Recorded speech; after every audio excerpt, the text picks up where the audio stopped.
हर हर महादेव शिव शंभु पार्वती। प्रिय मीन राशि के दर्शकों, सितंबर, अक्टूबर, नवंबर, दिसंबर, ये 4 माह आप लोगों के लिए कैसे रहने वाले हैं। इन 4 महीनों में आपकी जिंदगी बदलने वाली है, क्या क्या बदलाव होने वाले हैं, इसी बात की चर्चा विस्तार पूर्वक अच्छी तरीके से अपने मीन राशि के दर्शकों के लिए इस प्रोग्राम में करने वाले हैं। नमस्कार, मैं ज्योतिष आचार्य शिवराज शास्त्री आप लोगों का हार्दिक स्वागत कर रहा हूँ। ये प्रोग्राम आपके लगन पर आधारित है, आपकी चंद्र राशि पर आधारित है।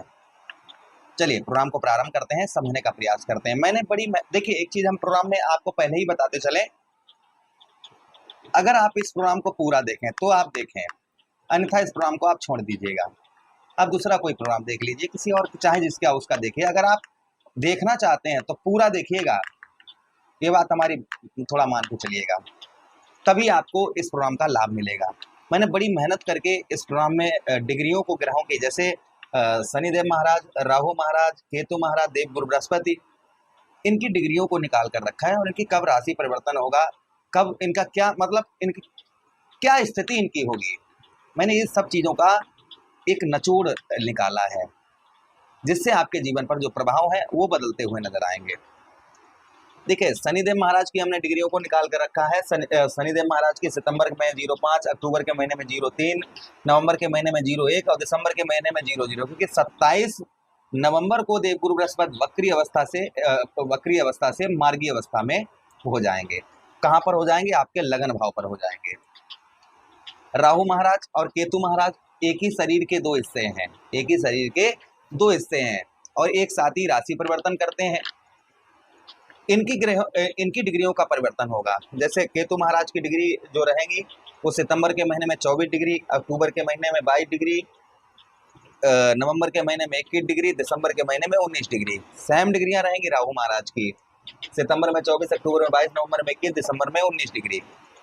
तो कहाँ 24 डिग्री और कहाँ 19 डिग्री, इतनी 6 डिग्रियां इनकी कम होती हुई नजर आएंगी। बात करेंगे हम देवगुरु बृहस्पति की। देखिए, केंद्र में है, आपके चतुर्थ भाव पर है, त्रिकोण में आ जाएंगे। 18 अक्टूबर को आपके ठीक पंचम भाव पर केतु महाराज का प्रवेश होगा, वो समझ जाएंगे देवगुरु बृहस्पति का प्रवेश होगा, आपके लग्नेश का प्रवेश होगा। देवगुरु बृहस्पति आपके राशि परिवर्तन, क्योंकि अतिचारी गुरु हैं। चलिए, अब हम आपको समझाने का प्रयास करते हैं कि इन ग्रहों का प्रभाव क्या रहेगा, जिससे आपके जीवन पर जो प्रभाव है वो बदलते हुए नजर आएंगे। सबसे पहले हम देवगुरु बृहस्पति की बात करेंगे कि देवगुरु बृहस्पति का प्रभाव क्या आपके जीवन पर रहेगा इन 4 महीनों में। देखिए, चतुर्थ भाव पर है, अभी आपके वाहन, प्रॉपर्टी, मकान, इन सबके योग प्रबल बनाएंगे तथा सुखों में आपके वृद्धि करेंगे देवगुरु बृहस्पति। आपके सुखों में, जो आपके जीवन में सुख हैं, उन सुखों में देवगुरु बृहस्पति आपके वृद्धि करेंगे। तथा मित्र यारों में आपके जो रुका हुआ पैसा है, आपने कहीं मित्र यारों को अपना धन दिया है, पैसा दिया है, वो आपका रुका हुआ है, तो संभवतः ही ऐसा धन, आपका ऐसा पैसा जो है वह रिकवर होता हुआ, निकलता हुआ नजर आएगा। ये प्रभाव कहीं ना कहीं देवगुरु बृहस्पति का आपको देखने को मिलेगा। त्रिकोण में आ जाएंगे, आपके पंचम भाव पर देवगुरु बृहस्पति आ जाएंगे।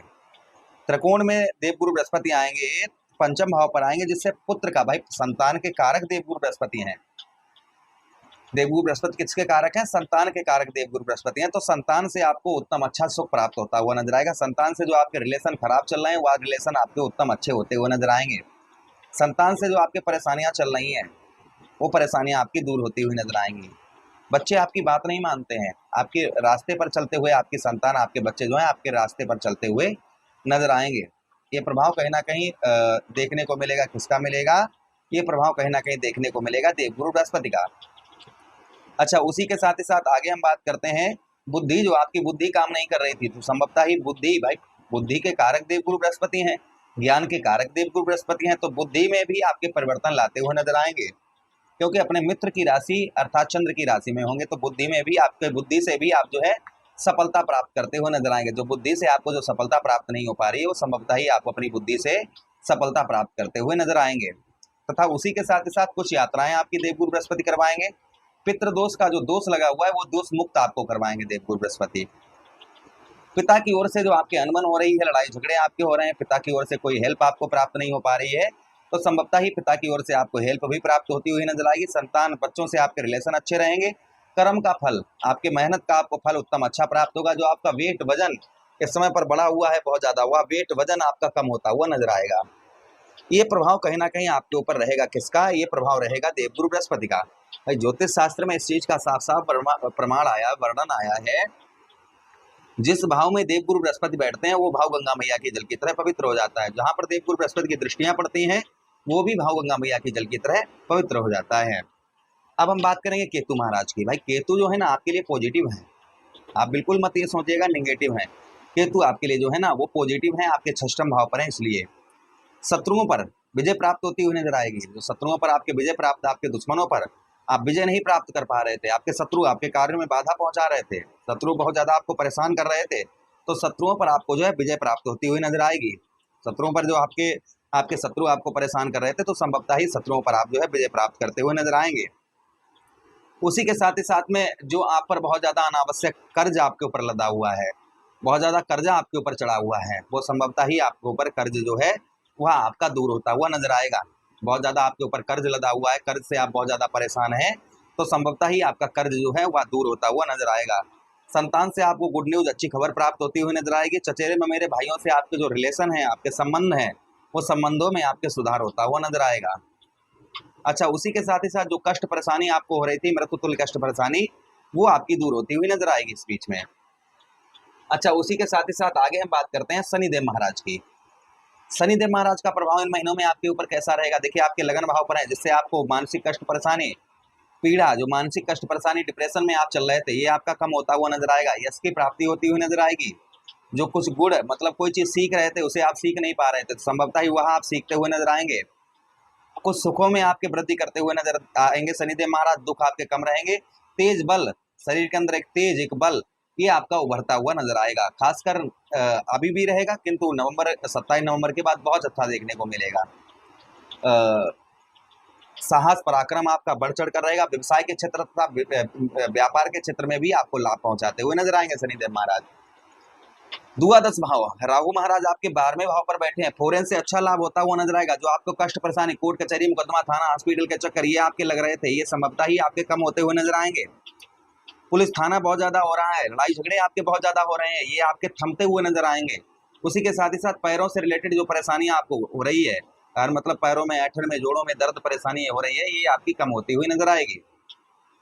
तो ये प्रभाव कहीं ना कहीं आपके ऊपर देखने को आपको मिलेगा राहु महाराज का। तो कुल मिलाकर ये प्रभाव कहीं ना कहीं आपके ऊपर इन ग्रहों का पड़ता हुआ नजर आएगा। तो आपके लिए तो पॉजिटिव बात है भाई, नेगेटिव कहाँ पर है। कुछ उपाय कर लीजिएगा जिससे इनका प्रभाव 100% आपको उत्तम अच्छा प्राप्त हो। उपाय के लिए क्या करना है आपको? सबसे पहले हम बात करें केतु महाराज की। केतु महाराज के लिए आटे की गोलियां बनाकर बुधवार के दिन आप जो है मछलियों को खिलाएं। केतु दशांश नाम का पाठ करें। काले सफेद तिल जो है आप शिवलिंग पर चढ़ाएं। देवगुरु बृहस्पति के लिए विष्णु सहस्त्र नाम का पाठ करें। केले के जड़ पर हल्दी डालकर जल चढ़ाते रहें गुरुवार के दिन, और आचरण अपने शुद्ध रखें। शनिदेव महाराज के लिए ओम प्रांपरिम शास्त्रीश्वराय नमः, ओम शम शनिश्वराय नमः, इस मंत्र का जप करें। चौमुखा दीपक अपने घर की मैन गेट पर जलाएं। हनुमान चालीसा, सुंदरकांड, बजरंग बाण का पाठ करें शनिवार को सूर्यास्त के बाद में शनिदेव महाराज के मंदिर पर या फिर बजरंग बली की मूर्ति के सम्मुख बैठकर। राहु महाराज के लिए कच्चा कोयला ऊनी कपड़े में रखकर, कपड़ा नीला और काला उसमें रखकर सर से 7 बार उल्टा घुमाकर बहते हुए जल में प्रभावित करें। शनिवार के दिन या सोमवार के दिन शिवलिंग पर आप जो है बेलपत्र, धतूरे का पुष्प और धतूरा चढ़ाएं। भगवान शिव से आराधना करें कि राहु महाराज का कोई भी कोई भी अशुभ प्रभाव हमारे ऊपर ना पड़े, बोले बाबा। और महामृत्युंजय का जप करें वहीं पर बैठकर, जिससे राहु महाराज आपके शांत रहेंगे। तो ये उपाय आप करना प्रारंभ कर दीजिए, इससे आपको 100% लाभ होगा। कोई भी आपके जीवन पर जो परेशानियां चल रही हैं आपकी दूर होती हुई नजर आएगा। आचरण शुद्ध रखें, नशा वगैरह कोई चीज का ना करें, बस इतना ध्यान रखें। आशा कर रहे हैं वीडियो आप लोगों को काफी अच्छा लगा होगा। लगा है तो प्लीज लाइक कर दीजिए, चैनल को सब्सक्राइब कर दीजिएगा, और यह प्रोग्राम अपने मित्रों के पास शेयर कर दीजिए, हमें आदेश दीजिएगा। पुनः किसी अन्य प्रोग्राम में भेंट करते हैं, तब तक के लिए हरे कृष्णा, राधे कृष्णा।